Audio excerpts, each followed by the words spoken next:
Olá, seja bem-vindo ao Canal da Bênção. Hoje estamos aqui para fazer o primeiro Entrevistas Canal da Bênção com o nosso entrevistado de hoje, Padre Tadeu Rocha de Moraes.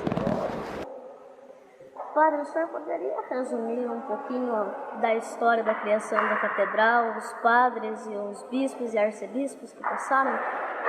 Bom, primeiro, como igreja matriz da cidade de Sorocaba, ela data de 1785. Claro que depois ela passou por muitas reformas, né? Teve a construção daquela época, ela passou por ampliações. A grande ampliação foi entre 1918 e 1924, quando foi feita a cúpula e aquela escada, né, onde hoje está o altar. Toda aquela parte lá de trás, lá da frente, ela foi aumentada e preparada então para ser catedral. No dia 1º de janeiro de 1925, chegou aqui em Sorocaba o primeiro bispo, Dom José Carlos de Aguirre, que aqui ficou até o dia da sua morte, no dia 8 de janeiro de 1973, quando então lhe sucedeu aquele que já estava aqui há longos anos, Dom José Melhado Campos, que se tornou então o segundo bispo diocesano. Até então ele era bispo coadjutor e administrador apostólico, e aqui ficou até o dia 20 de maio de 1981, quando chegou aqui Dom José Lamberti, que era já bispo coadjutor, administrador apostólico, e se tornou então o terceiro bispo diocesano, que permaneceu depois se tornou em 1992 o primeiro arcebispo e permaneceu na função até o dia da sua renúncia, que foi aceita pelo Papa João Paulo II no ano de 2005, quando então no dia 3 de julho tomou posse o segundo arcebispo metropolitano, Dom Eduardo, e atualmente o terceiro arcebispo metropolitano é Dom Júlio Endia Acamini, desde o dia 25 de fevereiro, ou melhor, desde o dia 28 de dezembro de 2016, quando o Papa Francisco aceitou a renúncia do então segundo arcebispo. E hoje Dom Júlio então é o terceiro arcebispo metropolitano. Nosso queridíssimo bispo.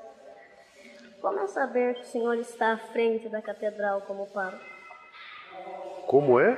Como saber que o senhor está à frente da catedral como pároco? Bem. Bom, primeiro eu estou aqui por nomeação de Dom José Lamberti, desde o dia 29 de maio de 1998, portanto há quase 20 anos.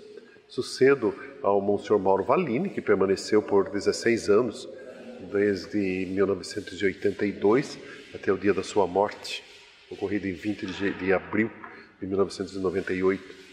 E desde então eu estou aqui, uma igreja muito diferente das outras igrejas, no sentido que normalmente as igrejas têm seu espírito mais comunitário, são as pessoas mais comprometidas, enquanto que aqui na igreja, aqui a catedral, ela se caracteriza por outra situação, por nós estarmos no centro, nesse centro fervilhante, nesse centro tumultuado da nossa cidade. Então a nossa igreja também se caracteriza por isso, sempre de portas abertas, de um coração muito aberto.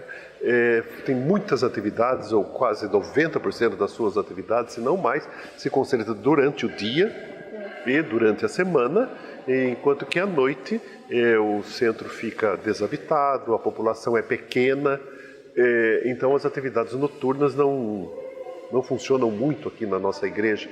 É sempre mais durante o dia, os horários de missa, às 12 horas diariamente, é a missa mais frequentada, tanto durante a semana quanto aos finais de semana.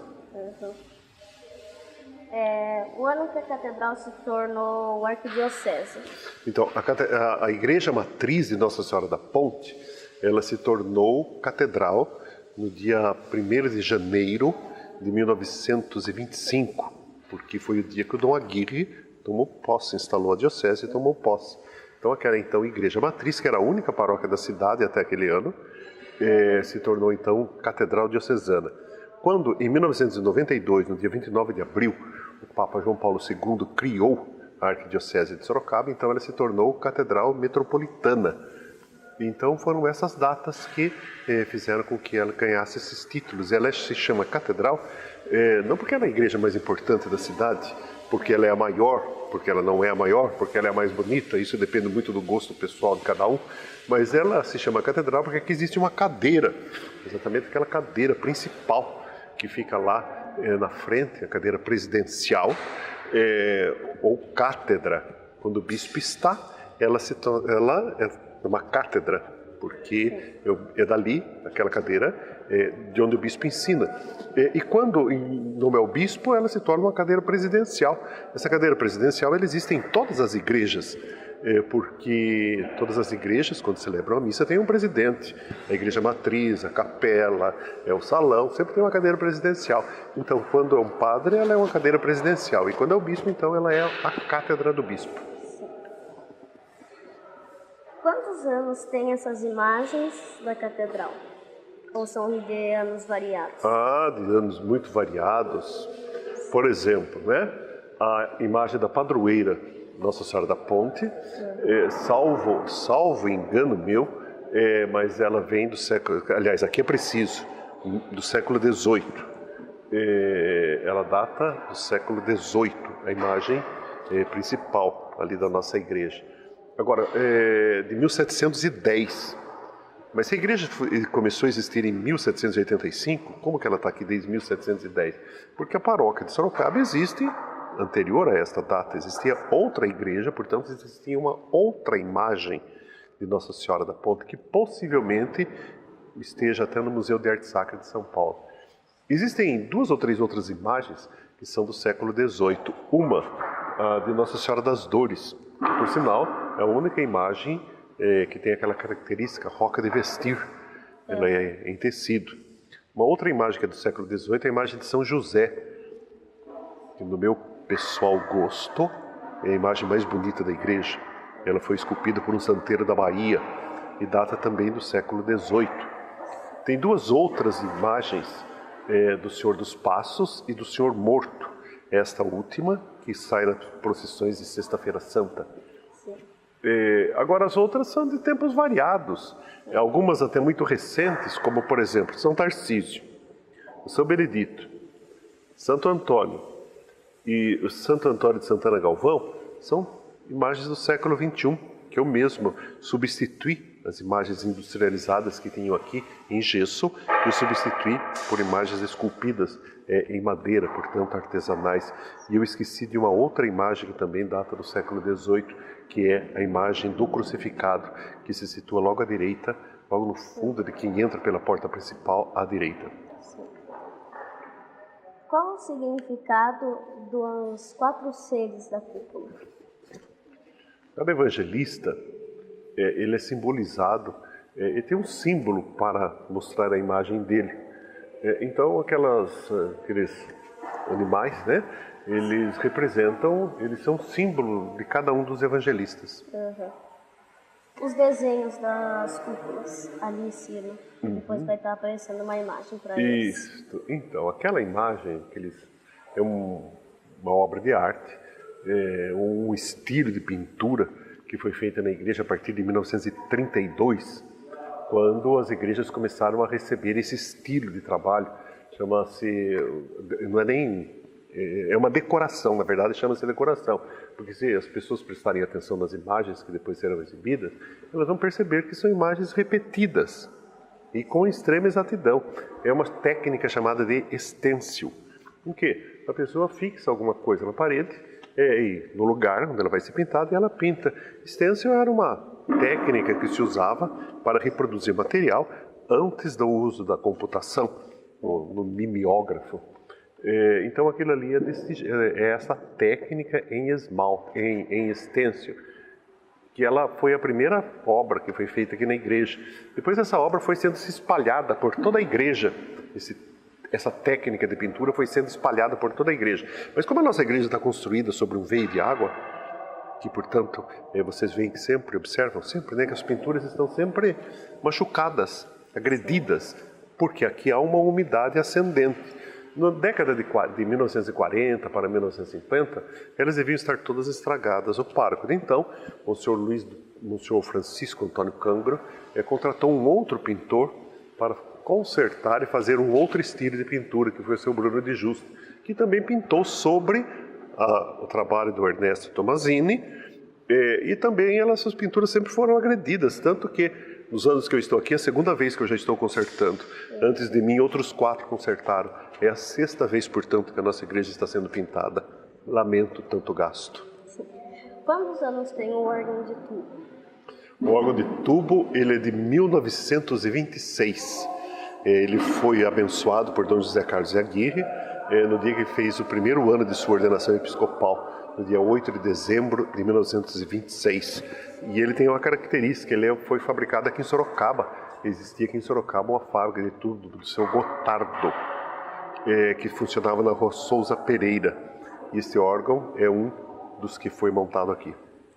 Quem presidiu a primeira missa na catedral? Ai, ai, ai. Bom, como catedral foi o Dom José Carlos de Aguirre. Agora, como igreja matriz, que data de 1785, me perdoe pela ignorância. Qual o motivo da catedral ter como padroeira Nossa Senhora da Ponte? Uma devoção do fundador da cidade, Baltazar Fernandes, que se origina na cidade de Portugal, num lugarzinho chamado Ponte de Lima, próximo à cidade de Braga, lá no norte de Portugal. Já tive a oportunidade de estar lá pelo menos 2 vezes. Isso tem um significado, de um lado, teológico, porque ponte, ela une o que está separado. Ela aproxima o que está distante, ela diminui distâncias. Então Nossa Senhora é uma ponte que liga a humanidade a Deus. Então essa é uma razão. Uma outra razão é uma razão geográfica. Lá em Portugal existe uma capelinha na cidade de Ponte de Lima junto a uma ponte, que é algo muito antigo, é uma ponte medieval. Tanto que hoje ela não tem nem trânsito mais, somente as pessoas transitam por ela. Inclusive as cabeceiras delas, unindo, elas estão até separadas exatamente para evitar o trânsito. Então lá também surgiu essa devoção num discurso popular. A Ponte de Lima, vamos rezar na Capela da Ponte, e daí é Nossa Senhora da Ponte.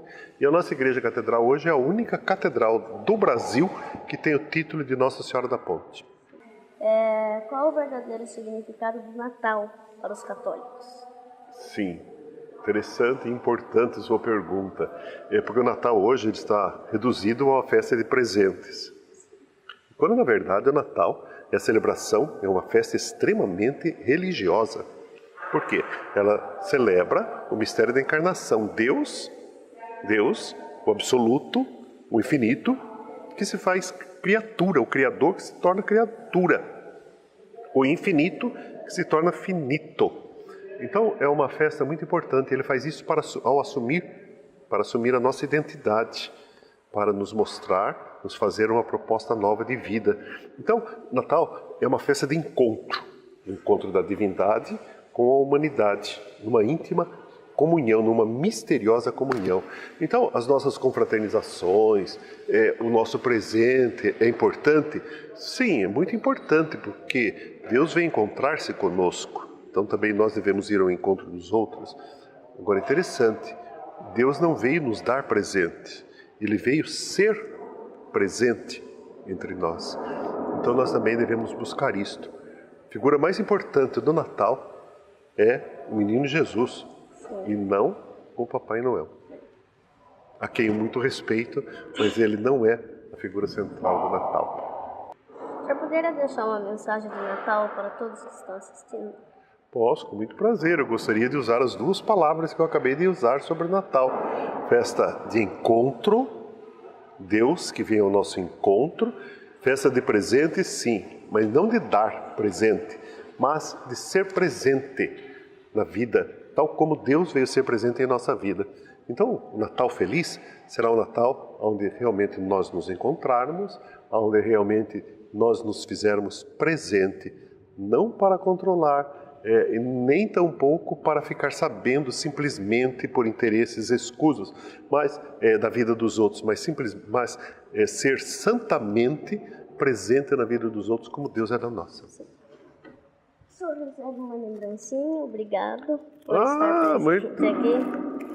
Muito obrigado, olha, obrigado. De nada. Você é muito simpático, Deus lhe abençoe. Obrigada. E Deus lhe pague e abençoe muito o trabalho que você faz. Amém. Hoje foi praticamente isso, nosso primeiro entrevista no canal da Bênção. Fiquem com Deus e até o próximo vídeo.